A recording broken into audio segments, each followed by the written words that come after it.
అందరికీ నమస్తే. నేను మీ Venkatesh. Welcome to our channel. Telangana రాష్ట్రంలో కల్వకుంట్ల కవిత పార్టీ పెడతా అని ఎప్పుడు చెప్పిందో కొత్త ముఖాలు మొత్తానికి తెరపైకి వస్తా ఉన్న నేపథ్యం చూస్తూ ఉన్నాం. ఈ నేపథ్యంలోనే తీన్మార్ మల్లన్న మొన్న మాట్లాడిన మాటలకు కౌంటర్గా ఒక వీడియో చేసే ప్రయత్నం చేశారు. దీనికి కౌంటర్గా వీళ్ళని గట్టిగా అరుచుకున్నది నీరజ గౌడ్ గారు.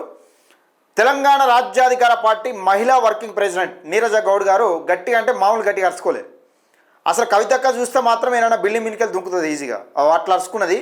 ఈ మొఖాలకు వీళ్ళ అనద్దు కానీ వీళ్ళ మొఖాలకు ఉద్యమాలు తెలివై మన్ను తెలియదు. ఏదో అయ్యల పేర్లు చెప్పుకొని అనల పేరు చెప్పుకొని లేకపోతే పార్టీల పేరు చెప్పుకొని లేకపోతే తెలంగాణ అనే వాదం పేరు చెప్పుకొని ఇలా దండిగా గట్టిగా సంపాదించి ఈరోజు తెలంగాణ ప్రజల సొమ్మును దోచుకునడం కోసం కల్వకుంట్ల కవిత ముఖ్యమంత్రి అవ్వడం కోసం ముఖ్యమంత్రికే ఎసరు పెట్టి రేకంగా ఎమ్మెల్యేనో మంత్రి కాదు. నువ్వు మళ్ళీ దిక్కుమాలని నువ్వు మళ్ళీ ఒక్కొక్కడ పోటీ చేస్తే ఎమ్మెల్సీగా గెలవవు, నువ్వు ఏకంగా ముఖ్యమంత్రి అవుతుందట. ముఖ్యమంత్రి అంటే బీసీ ఎస్సీ ఎస్టీలు వీళ్ళందరూ మైనార్టీలు అందరూ ఓని కానీ నీ ముఖ్యమంత్రికి వచ్చింది. ఇక రేవంత్ రెడ్డి చేతిలో కీలుబొమ్మ అయినావు నువ్వు. ఒకసారి చూద్దాం, వీడియో చూసే ప్రయత్నం చేద్దాం. వాళ్ళు మాట్లాడిన వీడియో చూద్దాం. వీళ్ళు పేడు బ్యాచ్ అంతా ఏం మాట్లాడారు చూడరు. ఇక రైట్ మాట్లాడక దయచేసి నేను చెప్తా ఉన్నా, ఈ వీడియో చూస్తున్న ఒకసారి కామెంట్ చేయండి. ఈ ముఖాన్ని ఎప్పుడైనా చూసిరా? వీళ్ళ ముఖాలను ఎప్పుడైనా చూసిరా? ఇంతకుముందు ఒక వీడియో చేసిన వాళ్ళ ముఖాలు ఎప్పుడైనా చూసిరా?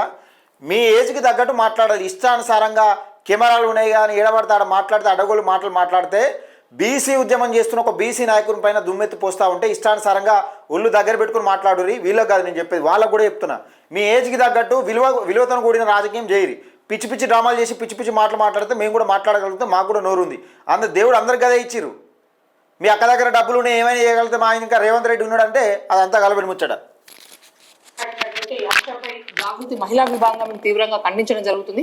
కవితక్క గారిపై చేసినటువంటి విమర్శలను తను ఒక స్క్రీన్ పెట్టుకొని ఆ స్క్రీన్ లో చదువుతున్నటువంటి అంశాల్లో తను ఒక న్యూస్ రిపోర్టర్, ఒక జర్నలిస్టా లేదంటే ఒక బ్లాక్ మెయిలరా కూడా అర్థం కాని పరిస్థితి ఈరోజు తెలంగాణ ప్రజాని.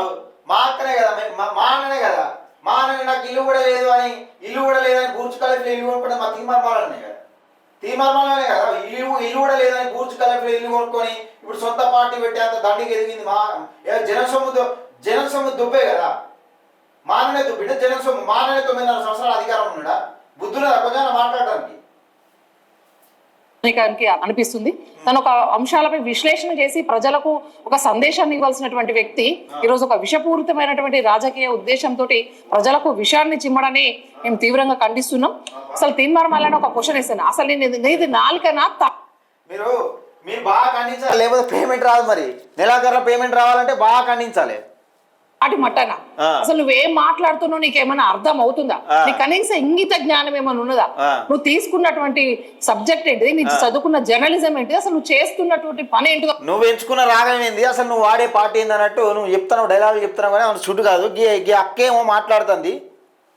హలో దోస్తులు, నమస్తే అందరికి.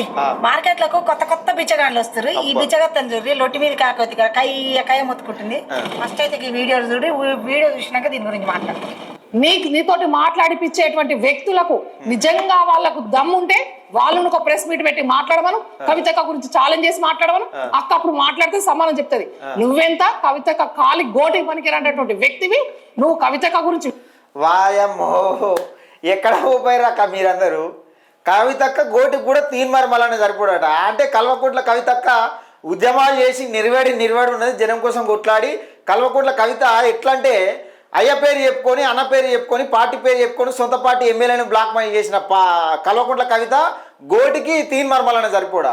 సొంత కాళ్ళ పైన ఎదిగి ప్రశ్నించి ప్రజల కోసం ప్రశ్నించి 3 చెర్ల నీళ్ళు ఆగిచ్చిండు. వాళ్ళ డాడీని అడుగు, కల్వకుంట్ల చంద్రశేఖర్ రావుని అడుగు, గోటికి ఎవల గోటికి సరిపోతాడో సరిపోడని. ముఖం పెట్టుకొని ఏం అడ్డగోలు మాట్లాడకూరి. విమర్శించి నీ పిల్లల మీద ప్రమాణం చేయమని చెప్పేటువంటి కొత్త బిచ్చగాడు పొద్దురగడని అన్ని కొత్త బిచ్చగత్తలు అన్నీ వస్తున్నాయి మార్కెట్లకి. మంచి మార్కెట్ ఉన్నట్టుంది, వీళ్ళకి బాగా గిరాకు ఉన్నట్టుంది. అవునే బుజ్జి, 300 కాపు బిడ్డ. నేను కూడా నువ్వు 300 కాపే అని చెప్తున్నావు. అంటే 300 కాపు అంటే బీసీ కిందికే వస్తుంది. ఒక్కసారి మిమ్మల్ని అడిగే, నువ్వు బీసీ 300 కాపు బీసీ బిడ్డవా లేదంటే క్రాస్ బీడ్వా అని. ఎందుకంటే ఇప్పుడు జరుగుతున్న ఉద్యమం ఏంది, నువ్వు మాట్లాడే మాటలేందే అమ్మా. నేను బీసీ బిడ్డని, నువ్వు కవితక్క కాలు గోటికి సరిపోవంటున్నావు తోటి నీ 300 కాపు బిడ్డని. సిగ్గుందా అని నేను అడుగుతున్నా ఫస్ట్.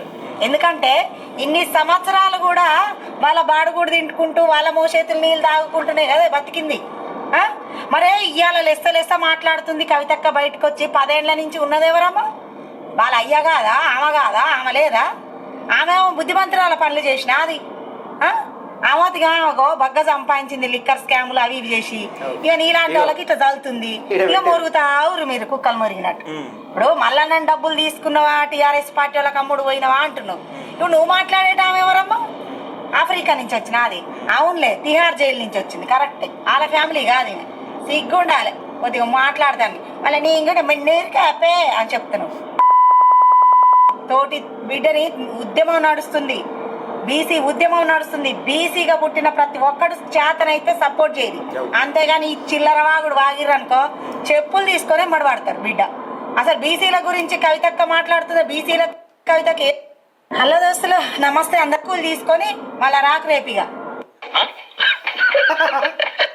మొత్తానికి గట్టిగా నడుచుకున్నది నీరజ అక్క.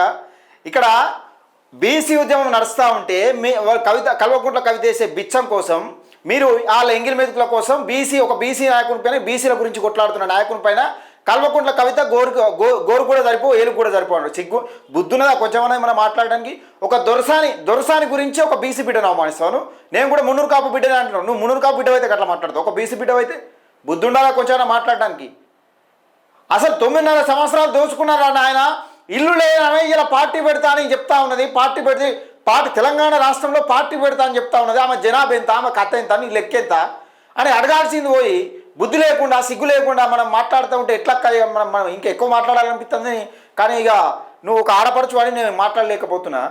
మాట్లాడే ముందు ఒళ్ళు దగ్గర పెట్టుకుని మాట్లాడాలి. ఎవరి కోసం మాట్లాడుతున్నావు, ఏం కథ అన్నది. మోపైనారు అక్కడక్కడ మోపైనారు. ఈ ఉద్యమాల పేరు చెప్పుకొని ఈ ఉద్యమాన్ని ఏం లేదు. తెలంగాణ రాష్ట్రంలో బీసీ ఉద్యమాన్ని డైవర్ట్ చేసేందుకే ఈ ఉద్యమాలు నడుస్తూ ఉన్నాయి. కల్వకుంట్ల కవితకు బీసీలకు ఏం సంబంధమైన నాకు అర్థం కాదు. కానీ బుద్ధి ఉంటే అందులో ఉన్న బీసీ నాయకులు అందరూ వచ్చి బీసీల పార్టీలే చేరురి. మీకు ఏమైనా కొంచెం నువ్వు బీసీ పుట్టుక పుడితే బీసీల గురించి మాట్లాడు. ఒక బీసీ నాయకుని గురించి మాట్లాడుతున్నావు గర్వంగా మాట్లాడు. ఓ దొరసాని గురించి అట వీళ్ళట తనగా సస్తా ఉన్నారు. ఎవడో తెలియదు. ఇష్టాను సార్ అవాక్కులు చెవాక్కులు వెళ్తే మేము కూడా అట్నే సమాధానం చెప్తాం. ఒళ్ళు దగ్గర పెట్టుకోరు. మీకు ఎవడు భయపడటం లేడు. వాడు అంటున్నాడు, వాడి ముఖం కూడా చూడలే నేను. మొన్న అంటే తప్పించుకున్నా. అరే బల్పారా, మొన్న తప్పించుకున్నాడేంద్రా అంటే చంపుతారా మనుషులను? ఒళ్ళు దగ్గర పెట్టుకుని మాట్లాడరు బిడ్డ, జాగ్రత్త. దయచేసి ఈ వీడియోని ఎక్కువ మందికి షేర్ చేసే ప్రయత్నం చేయండి. కల్వకుంట్ల కవిత అనవసరంగా నువ్వు బీసీలతో గోక్కుంటున్నావు. బీసీలతో గోక్కుంటే ఇదివరకు ఏమైందనేది ధర్మపురి అరవింద్ చూపించిండు. మళ్ళొకసారి ఏమైందన్నది పార్టీలకు వెళ్ళి సస్పెండ్ అయినావు. తీర్మార్ మల్లనతో పెట్టుకుంటే పార్టీల నుంచి సస్పెండ్ అయిపోయినావు. మళ్ళొక్కసారి బీసీలతో గోక్కుంటే అసలు నీకు రాజకీయ భవిష్యత్తు ఉండదు, గుర్తుపెట్టుకోవాలి.